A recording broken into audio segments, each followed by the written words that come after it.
तो कल के क्लास में हम लोग सर्कुलर लूप वाला और स्ट्रेट वायर के कॉम्बिनेशन का प्रॉब्लम बनाए थे। आज उसी को कंटिन्यू कर रहे हैं। एक क्वेश्चन होमवर्क दिया था और बहुत इंपॉर्टेंट क्वेश्चन था। एक सर्कुलर वायर में करंट का फ्लो था और कहा था कि मैग्नेटिक फील्ड उसके सेंटर पर फाइंड करना है। ठीक है, ये क्वेश्चन ऑलरेडी हो चुका था। ठीक, ये क्वेश्चन आपको होमवर्क में दिया था। हाँ, चलिए तो बना लिया होमवर्क सबने। नहीं समझ में आया, क्वेश्चन ही नहीं समझ में आया। हाँ। इसमें सिंपल है, इसको आप ऐसे भी समझ लो कि एक सर्कुलर लूप है, यहां से एक करंट का फ्लो हुआ और यहां से निकल गया। एज्यूम कर लो कि यहां एक सेल कनेक्ट कर दिया।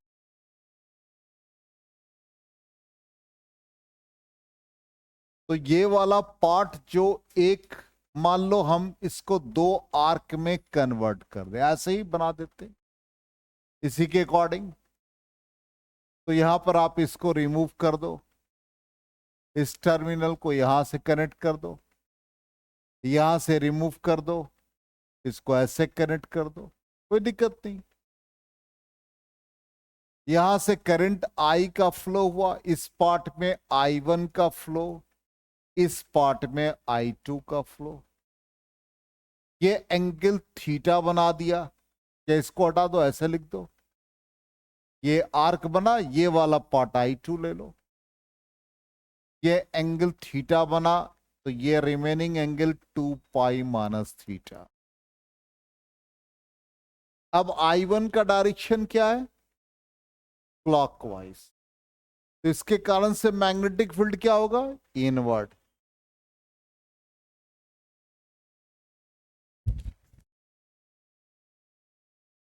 सर नतमस्तक हैं आपके सामने।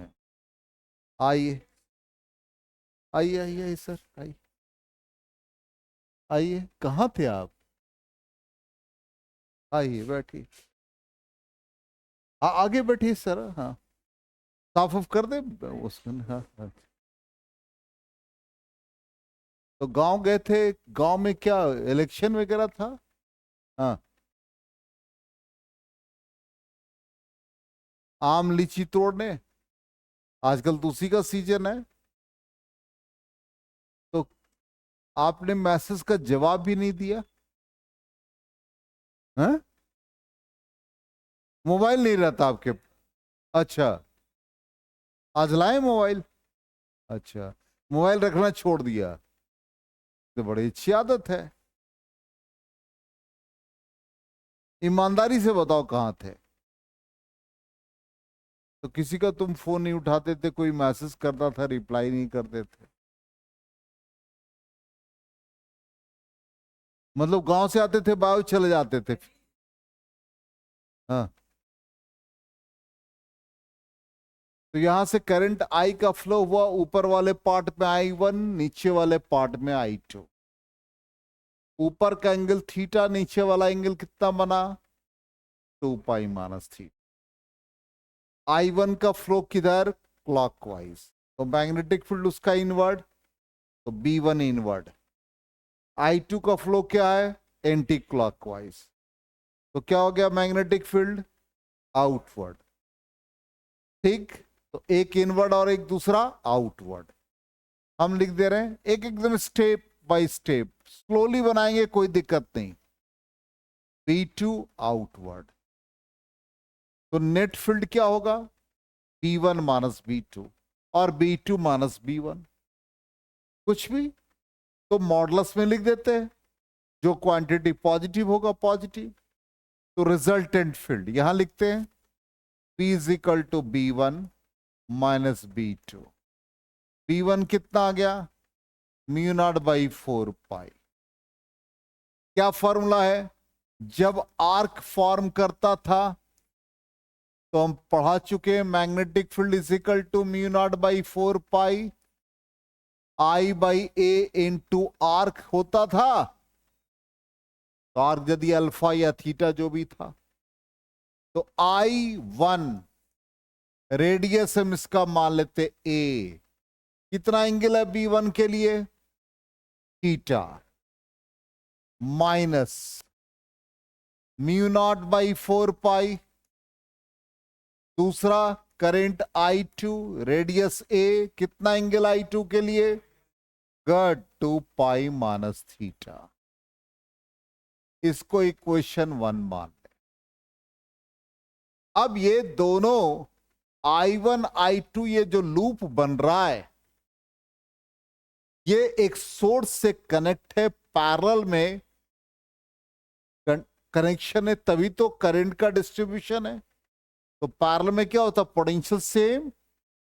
तो पोटेंशियल थ्रू एंगल थीटा और potential for angle 2 pi minus theta arc के लिए इक्वल होगा। V इज इक्वल टू क्या होता है? I are.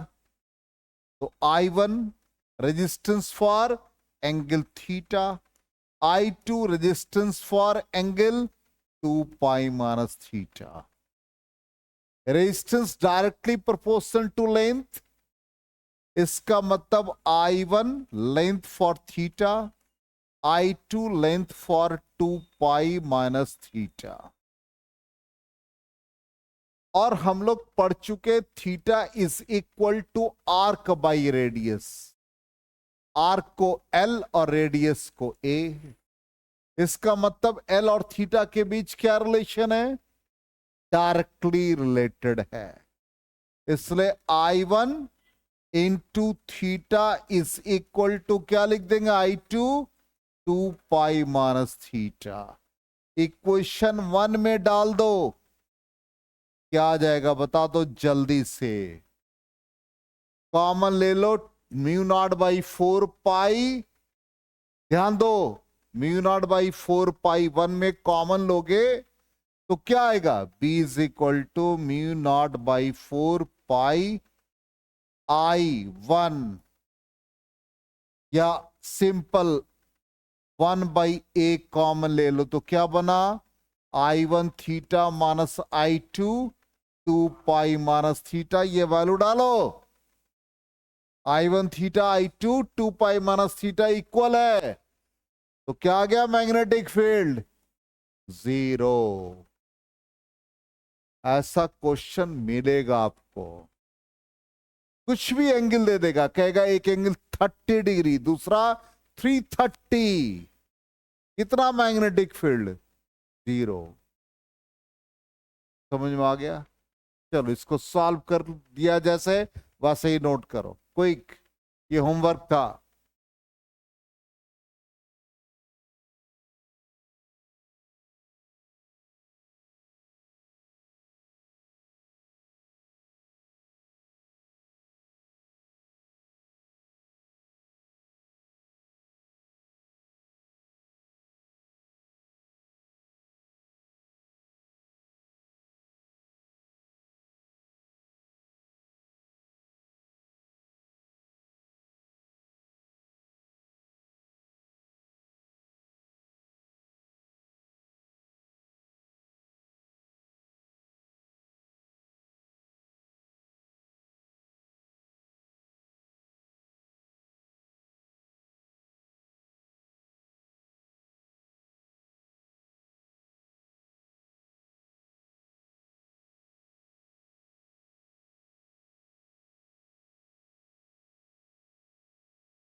हो गया? नोट कर लिया?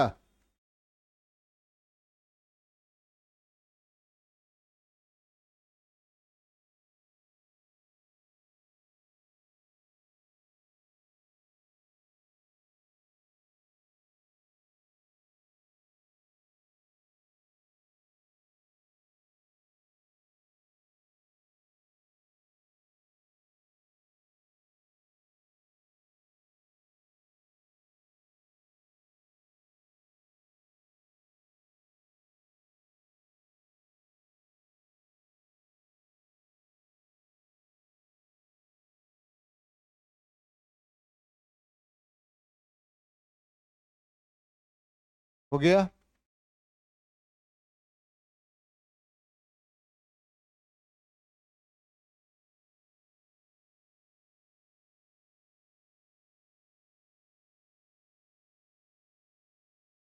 इरेज करें। तो ये क्वेश्चन होमवर्क था, कंप्लीट हो गया। देखो answer, magnetic field at the centre zero.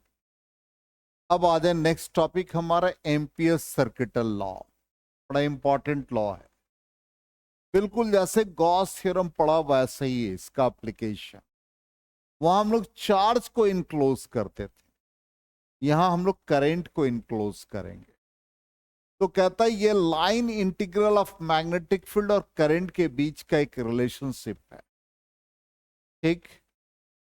अब यहां पर line integral of magnetic field, जिसको बी डॉट डीएल कहते हैं, फॉर ए क्लोज लूप या curve is equal to mu naught times the total current to the area bounded by the curve. ध्यान देना, एकदम गॉस थ्योरम को याद करो, यह भी याद हो जाएगा। गॉस थ्योरम कहता था कि जैसे एक चार्ज है आइसोलेटेड, इस चार्ज को हम इनक्लोज करते थे थ्रू गॉसियन सरफेस, और यहां पे हर पॉइंट पर हम इलेक्ट्रिक फील्ड का मैग्नीट्यूड सेम लेते थे और कहते थे कि surface integral E dot D S is equal to 1 by epsilon naught times the total charge enclosed by the Gaussian surface. Enclosed by the Gaussian surface. अब यहां पर सोर्स क्या है? वहां सोर्स क्या था? चार्ज। यहां सोर्स क्या है? करेंट। तो एक करेंट कैरिंग कंडक्टर, ये एक कंडक्टर है, उसमें करंट का फ्लो हो रहा है। अब इस करंट कैरिंग कंडक्टर को हमको इनक्लोज करना है। तो जैसे एक थ्रेड है, उसको इनक्लोज करना है तो निडल के अंदर डाल दो। तो जो निडल है वो जो सरफेस बना रहा है उसी से ना थ्रेड पास करेगा। इसका मतलब ये बन गया निडल, और उसमें से थ्रेड पास करा दिया। तो निडल के हर पॉइंट पर मैग्नेटिक फील्ड क्या होना चाहिए? सेम होना चाहिए। यहां क्या था? एक सरफेस एरिया लेते थे। यहां क्या लेंगे? ये निडल है, इस पे एक एलिमेंट्री लेंथ ले लेंगे। मैग्नेटिक फील्ड क्या होता है? इसी के अलोंग होता है, टेंजेंशियली होता है। अब मैग्नेटिक फील्ड किसके अलोंग है? लूप के अलोंग। तो इंटीग्रेशन जब लूप का निकालते हैं, कर्व का निकालते हैं, तो उसको लाइन इंटीग्रल कहते हैं। An integration of a point function is known as line integral, या integration of a curve, line integral. इसका मतलब ये एलिमेंट्री लेंथ का लाइन इंटीग्रल। अब ये लूप बन गया, इसलिए हम लोग क्लोज लगा देते हैं। तो लाइन इंटीग्रल कैसे लिखेंगे? B dot DL. हो गया। देखो यहां से ई डॉट डीएस था, यहां क्या आ गया? B dot DL. 1/ε0 टाइम्स, क्यों? 1/4πε0 कांस्टेंट है, ε0 नीचे है। चार्ज, तो चार्ज की जगह पर किसको आपने इनक्लोज किया? करेंट। और कांस्टेंट कैसा लिखते हैं यहां? μ0/4π। तो μ0 कहां आता है? ऊपर की तरफ, इसलिए μ0 टाइम्स द टोटल करेंट। कितना सिमिलर है। चार्ज को इनक्लोज किया आपने गॉसियन सरफेस बना के, करंट को इनक्लोज करेंगे एक लूप बना के, जिसको हम एम्पीरियल लूप कहेंगे। वो हाइपोथेटिकल है, अलग बात। उसका मैग्नेटिक फील्ड, उस लूप के ऊपर जो मैग्नेटिक फील्ड होगा उसको क्या कहेंगे? Line integral of magnetic field is equal to mu naught times the total current. इसी का नाम है एम्पियर्स सर्किटल लॉ। सर्किट से आया एम्पियर्स सर्किटल लॉ। आया समझ में क्लियरली? जो रफ वर्क करना है करो, फिर आगे बढ़ते हम लोग धीरे धीरे।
हो गया?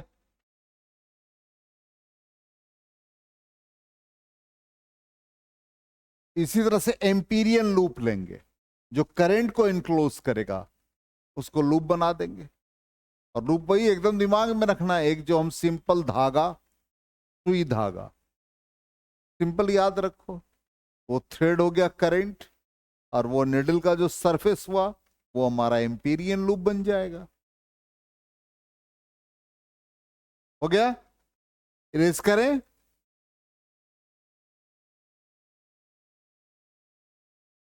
यहां पर देखो भैया, B dot D L is equal to mu naught times the total current. यहीं देखो करंट को हमने क्या किया, ये फीड किया, मैग्नेटिक फील्ड है टेंजेंशियली।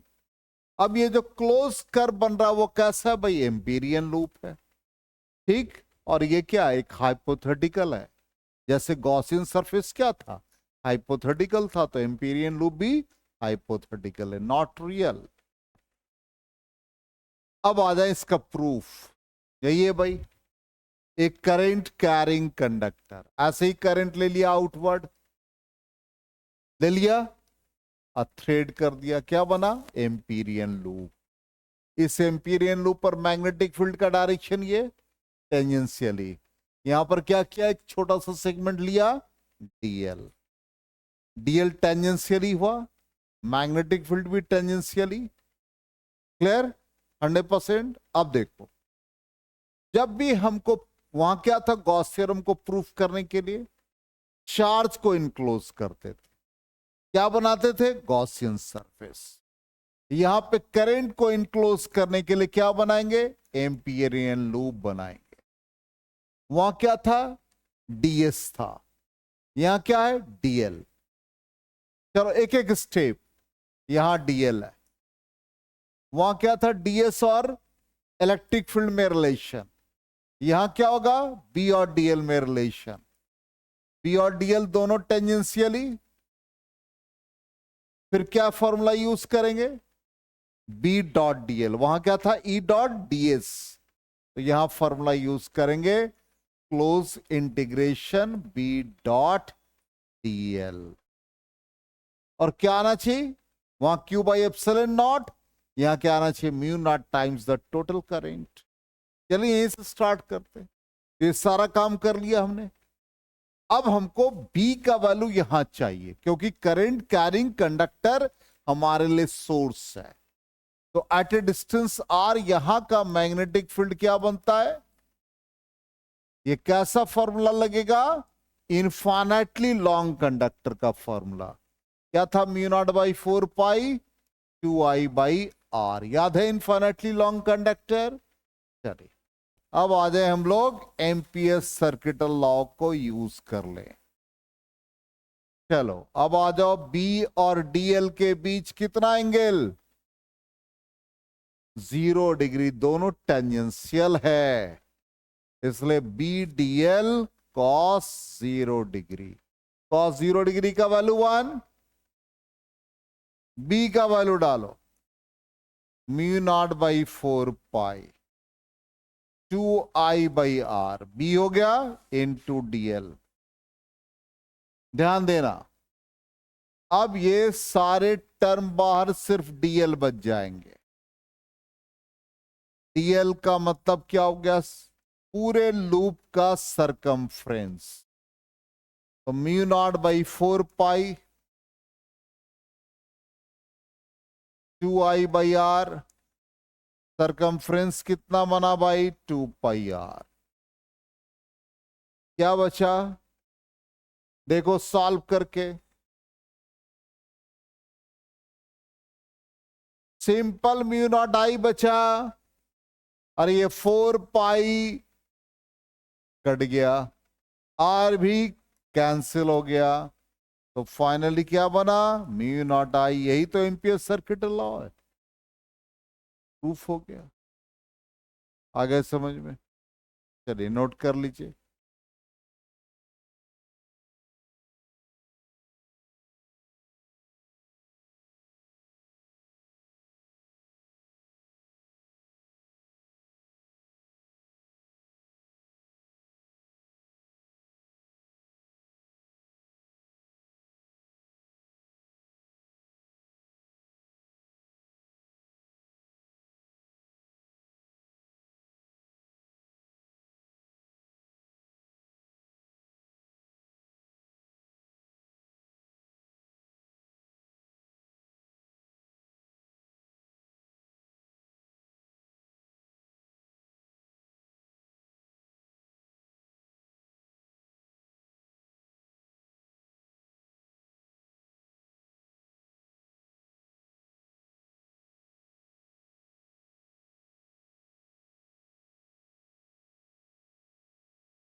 हो गया? इरेज करें तो देख लो एक बार। मैग्नेटिक फील्ड एंटी क्लॉकवाइज आ गया म्यू नॉट टाइम्स आई। अब ऐसा भी तो हो सकता है ये लूप जो हमने बनाया एम्पीरियन लूप, ये सर्कुलर है, और कोई कह सकता है कि सर हमारे पास जो निडल है वो टेढ़ा मेढ़ा है, वो सर्कुलर नहीं है, तो फिर क्या करेंगे? तो लिखा है if the path is not circular, तो क्या करेंगे? छोटे छोटे पार्ट में कन्वर्ट कर लेंगे। ठीक, ऐसा बना दिया। बी और डीएल वैसे ही। अब सिर्फ क्या फर्क आया? छोटे छोटे पार्ट का हमने एंगल ले लिया डी थीटा। बाकी सारा ट्रीटमेंट वैसे ही एम्पीरियन लूप बनाया। एम्पीरियन लूप कैसा बना? Not circular, any shape. चलो फिर फॉर्मूला हम लोग वैसे ही लिखते, बी डॉट डी एल, दोनों tangentially, B D L cos 0 degree. ठीक है यहां तक? बी का वैल्यू कितना निकाला? Mu naught by 4 pi 2I/r हो गया dl। Mu naught by 4 pi 2I/r और dl को बाहर रखो, और यहां पर एक रिलेशन आ गया, theta is equal to arc by radius. तो dl की जगह पर क्या लिख सकते हैं? r d theta. तो डीएल की जगह पर वैल्यू सब्स्टिट्यूट कर दो, 2i/r, डीएल की जगह पर r डी थीटा। क्या बना ये μ0/4 2i, r कैंसिल हो गया, डी थीटा। डी थीटा कितना एंगल बनाएगा ये पूरा? 2 पाई। अरे ये पूरा डी थीटा को इंटीग्रेट करोगे तो क्या बनेगा? 2 पाई बनेगा। ये μ0/4 2i, डी थीटा को इंटीग्रेट किया तो 2 पाई। क्या हुआ? 2 पाई, 4 पाई से कैंसिल, क्या रिजल्ट आ गया? Same result.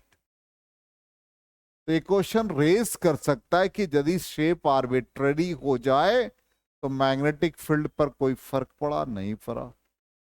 तो एम्पीरियन लूप सर्कुलर हो, नॉट सर्कुलर, एनी शेप, सबके लिए अप्लीकेबल है।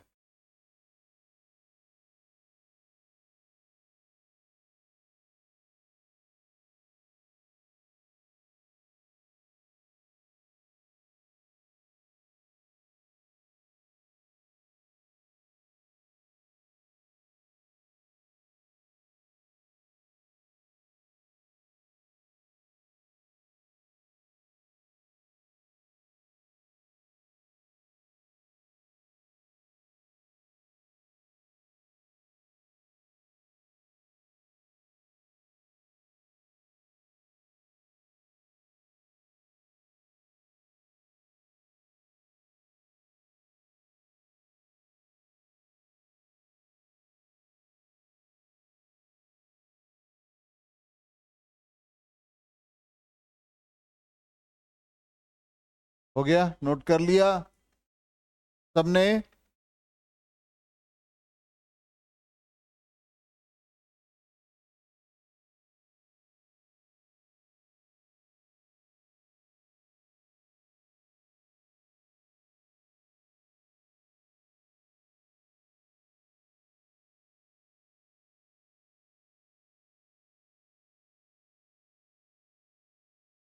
इरेज करें?